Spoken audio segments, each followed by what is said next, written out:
एक ऐसा इकलौता एग्जाम जो इंडिया के 200 से भी ज्यादा टॉप यूनिवर्सिटीज के दरवाजे आपके लिए डायरेक्ट खोल देता है। बेटा ये कोई सपना नहीं है, ये आगे चलकर आपके जीवन की सबसे बड़ी हकीकत बनने वाली है।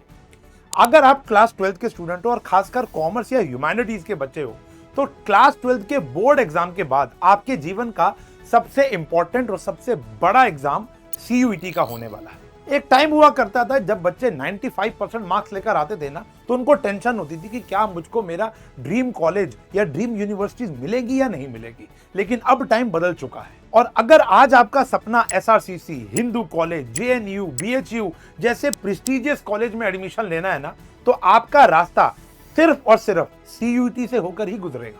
लेकिन एक बात सच बताऊं, आधे से ज्यादा बच्चों को ना ये बात पता ही नहीं है कि CUET एग्जाम होता क्या है, इसका पेपर पैटर्न क्या है, फॉर्मेट क्या है, कौन से सब्जेक्ट आपको चुनने हैं, और सबसे इंपॉर्टेंट बात, क्लास 12 के साथ इस CUET की प्रिपरेशन को बैलेंस कैसे करना है। तो आज की इस वीडियो में मैं CUET का पूरा DNA डिकोड करने वाला हूं, और खास करके अपने कॉमर्स वाले बच्चों के लिए। इसलिए बेटा इस वीडियो को एंड तक जरूर देखना, क्योंकि एंड में मैं आपको फॉर्म भरने से लेकर कॉलेज सिलेक्शन तक का पूरा A to Z प्रोसेस बिल्कुल डिटेल में बताने वाला। तो देखो बच्चों, सबसे पहले हमें यह जानना होगा कि एक्चुअली में CUET है क्या और इसकी हमारे जीवन में इंपॉर्टेंस क्या है।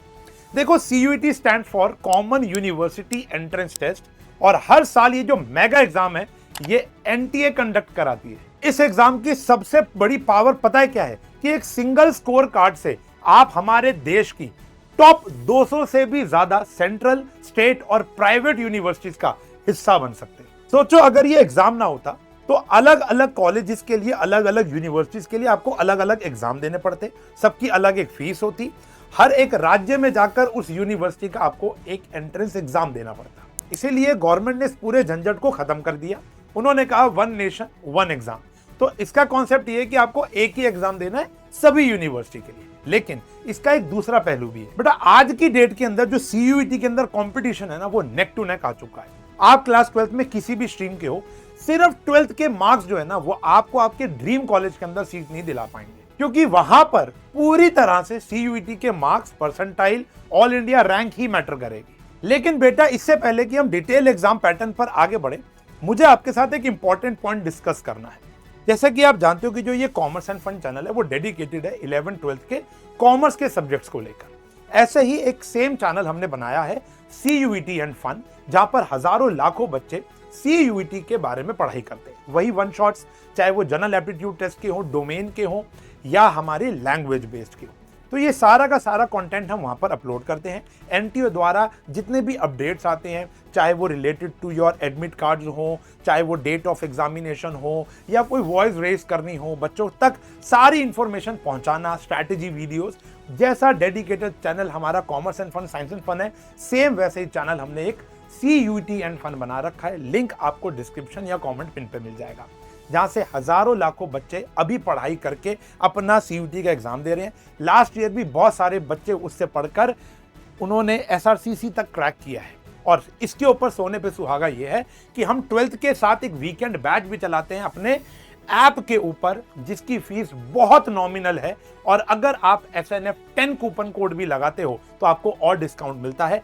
उसका लिंक भी, जो 12th के साथ साथ आपको GAT और इंग्लिश की तैयारी कराता है, उसका लिंक भी आपको डिस्क्रिप्शन या कमेंट पिन में मिल जाएगा। अब आते हैं मुद्दे पर और समझते हैं लेटेस्ट एग्जामिनेशन पैटर्न और NTA की गाइडलाइंस को। देखो बेटा, पढ़ाई शुरू करने से पहले तो हमको यह समझना पड़ेगा कि CUET का जो पेपर है वो दिखता कैसा है। अगर मैं ओवरऑल बात करूं तो इस पूरे के पूरे पेपर को 3 हिस्सों में डिवाइड किया गया। सेक्शन नंबर 1 आता है लैंग्वेजेस का। इसमें ओवरऑल 13 डिफरेंट लैंग्वेजेस होती हैं, लेकिन मेजॉरिटी के अंदर बच्चे इंग्लिश या हिंदी को चुनते हैं। लेकिन आप चाहो तो अपनी रीजनल लैंग्वेज को भी सिलेक्ट कर सकते हो, अगर वो इन 13 लैंग्वेज की लिस्ट में है। तो आपको बस एक लैंग्वेज का पेपर क्रैक करना होता है किसी भी यूनिवर्सिटी के अंदर एंटर करने के लिए। सेक्शन 2 होता है डोमेन सब्जेक्ट्स का। ये वही सब्जेक्ट्स होते हैं जो आप अभी फिलहाल 12th के अंदर पढ़ रहे हो। इसके अंदर टोटल 27 ऑप्शंस होते हैं। जैसे कॉमर्स वाले बच्चों के लिए अकाउंटेंसी, BST, इकोनॉमिक्स, मैथमेटिक्स हो गया, और ह्यूमैनिटीज वाले बच्चों के लिए हिस्ट्री, ज्योग्राफी, पोल साइंस और जनरल सब्जेक्ट्स आते हैं। सेक्शन नंबर 3 आता है जनरल टेस्ट। ये एक जनरल एप्टीट्यूड का पेपर होता है, जिसके अंदर रीजनिंग, 8th क्लास तक की मैथमेटिक्स और करंट अफेयर्स पूछे जाते हैं। मार्किंग स्कीम की बात करूं, हर एक सही आंसर देने पर आपको +5 मार्क्स मिलेंगे, और एक गलत जवाब टिक करने पर आपके -1 की नेगेटिव मार्किंग है। यानी यहां पर तुक्काफिकेशन तो बिल्कुल नहीं चलेगी। अब हर एक एग्जाम का जो पैटर्न है उसको थोड़ा ढंग से सुनना। जितने भी थियोरिटिकल सब्जेक्ट्स होते हैं, जैसे हमारा बिजनेस स्टडीज हो गया या हमारा हिस्ट्री हो गया, उनके लिए एनटी आपको 45 मिनट देगा। और जितने भी कैलकुलेशन या प्रैक्टिकल सब्जेक्ट्स होते हैं, जैसे अकाउंटेंसी या मैथमेटिक्स, उनके लिए एनटी आपको 60 मिनट अलॉट करता है। और मैं अगर नंबर ऑफ सब्जेक्ट्स की बात करूं तो पहले आप मैक्सिमम 10 सब्जेक्ट्स तक का एग्जाम दे सकते थे, जिसका पैटर्न बहुत ज्यादा लेंदी हो जाता था। तो अब एनटीए ने इस बात को स्ट्रिक्ट कर दिया कुछ साल पहले कि आपको मैक्सिमम 5 से लेकर 6 सब्जेक्ट ही चुनने हैं, अपना लैंग्वेज, डोमेन और जीटी सब मिलाकर। तो जनरली क्या होता है मैं आपको बता देता हूं। एक आपकी हो गई लैंग्वेज, फिर आगे डोमेन के 3 सब्जेक्ट जो आप अभी 12th में पढ़ रहे हो, और फिर आता है जीटी यानी जनरल टेस्ट। अब जैसा मैंने अभी आपको बताया कि आपको कोई भी 5 सब्जेक्ट चुनने हैं, तो इसका मतलब ये नहीं है कि आंख बंद करके कोई भी सब्जेक्ट आपने चुन लिए, जो मन किया वो चुन लिया, ऐसा नहीं है। आपको अपने टारगेट कोर्स और यूनिवर्सिटी को ध्यान में रखते हुए ना इन सब्जेक्ट का कॉम्बिनेशन बनाना होगा। और यही गलती लास्ट ईयर भी हजारों बच्चों ने की थी कि उनका जो सब्जेक्ट कॉम्बिनेशन था वो बहुत खराब। देखो, हर यूनिवर्सिटी और उनके हर कोर्स का ना एक डिफरेंट सब्जेक्ट कॉम्बिनेशन होता है। जैसे अगर आपको डीयू से बीकॉम ऑनर्स करनी है तो आपको या तो मैथ्स या अकाउंटेंसी दोनों में से किसी एक को चुनना पड़ेगा। लेकिन अगर आपको डीयू से ही बीकॉम प्रोग्राम करनी है तो वहां मैथ्स लेना बिल्कुल भी मैंडेटरी नहीं है। तो बेटा यहां मैं आपसे बस यही कहूंगा कि अपने ड्रीम कॉलेज की वेबसाइट पर पहले जाओ और उनका एलिजिबिलिटी क्राइटेरिया जो होता है उसको पढ़ो। वहां एक पीडीएफ आपको मिलेगी कि कौन से कोर्स के लिए कौन से सब्जेक्ट कॉम्बिनेशन आपको ऑप्ट करने हैं। और अगर आपने गलत सब्जेक्ट कॉम्बिनेशन चूज करके अच्छे मार्क्स भी प्राप्त कर लिए तो आपकी ड्रीम कॉलेज से आपको रिजेक्ट किया जा सकता है, भले ही आप कितने भी इंटेलिजेंट हो या अपने सीयूईटी में कितने भी अच्छे मार्क्स ग्रैब कर रखे हो। इसलिए मेरी एडवाइस यही है कि अपना जो सब्जेक्ट कॉम्बिनेशन है वो सोच समझकर और अच्छी रिसर्च करने के बाद ही तय करना। अब जब हमें सब्जेक्ट का आइडिया हो ही गया है तो हम अपने अगले सवाल पर बढ़ते हैं, वो है बोर्ड वर्सेस सीयूईटी।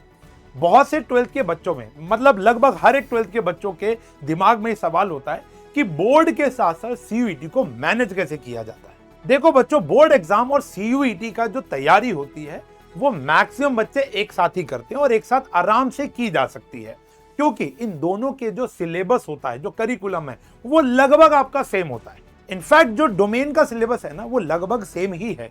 जो आप बोर्ड्स में थ्योरेटिकल पढ़ाई कर रहे हो, सब्जेक्टिव अप्रोच से पढ़ाई कर रहे हो, सीयूईटी में वही क्वेश्चन आपको ऑब्जेक्टिव अप्रोच से कराया जाता है। हाँ, लेकिन एक बात ध्यान में रखने वाली ये है कि कुछ बोर्ड्स में, जैसे सीबीएसई बोर्ड में, कुछ जो हमारे टॉपिक्स हैं वो डिलीटेड हैं, लेकिन वो डिलीटेड टॉपिक सीयूईटी में जरूर पूछे जाते हैं। तो जब भी आप अपने डोमेन सब्जेक्ट्स की तैयारी करो तो यहाँ इस बात को ध्यान रखो कि जो सीबीएसई में डिलीटेड है या जो हमारे बोर्ड्स एग्जामिनेशन में डिलीटेड है, क्या वो सीयूईटी में तो नहीं आ रहा। और अगर मैं बात करूं जीटी और लैंग्वेज की, तो मैंने बच्चों को देखा, उनकी जो अप्रोच होती है इसको पढ़ने की, वो होती है वीकेंड अप्रोच। वीक में वो अपना डोमेन, जो कि बोर्ड्स और सीयूईटी दोनों को कॉन्कर कर रहा है, लेकिन वीकेंड के अंदर वो कुछ समय निकालते हैं अपना जीटी प्रिपरेशन के लिए और लैंग्वेज प्रिपरेशन के लिए।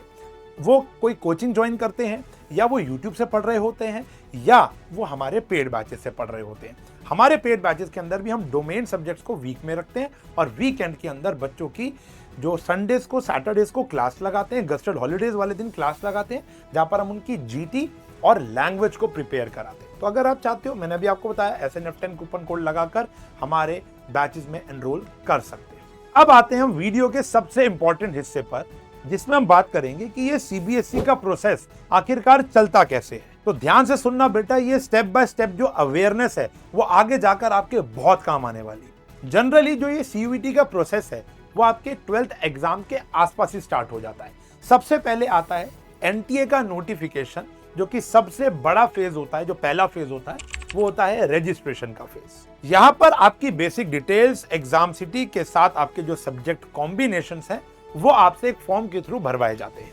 अब यहां सबसे इंपॉर्टेंट ध्यान में रखने वाली ये होती है बच्चों कि हमारे जो सब्जेक्ट कॉम्बिनेशन है वो हम थोड़ा ध्यान से चुने। जैसा मैंने आपको पहले बताया था, ये ही वो इंपॉर्टेंट पॉइंट होगा जो आपके ड्रीम कॉलेज तक लेके जाएगा। अगर यहां अपने सब्जेक्ट चुनने में गलती कर दी तो आपको ड्रीम कॉलेज नहीं मिलने वाला। लेकिन रजिस्ट्रेशन कंप्लीट होने के कुछ दिनों बाद एक करेक्शन विंडो भी ओपन की जाती है कि अगर किसी ने अपना फॉर्म गलत भर दिया तो आप उसको ठीक करा सकते हो। उसी के कुछ समय बाद आपको एक सिटी इंटीमेशन स्लिप आती है।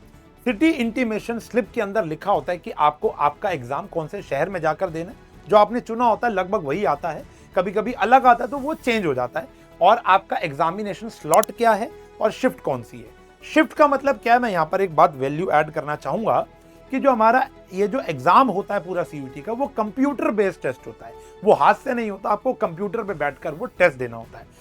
अब इतना इंफ्रास्ट्रक्चर हमारा शायद डेवलप नहीं है कि सब बच्चों का पेपर एक साथ ले लिया जाए, तो यहाँ शिफ्टों में पेपर होता है। लगभग पूरा महीना पेपर चलता है, 11-12 मई के आसपास ये पेपर स्टार्ट होता है, जो एंड ऑफ मई तक ये पेपर चलता है। डेली हजारों लाखों बच्चे उस पेपर को कंडक्ट करते हैं अलग अलग शिफ्टों में बैठकर।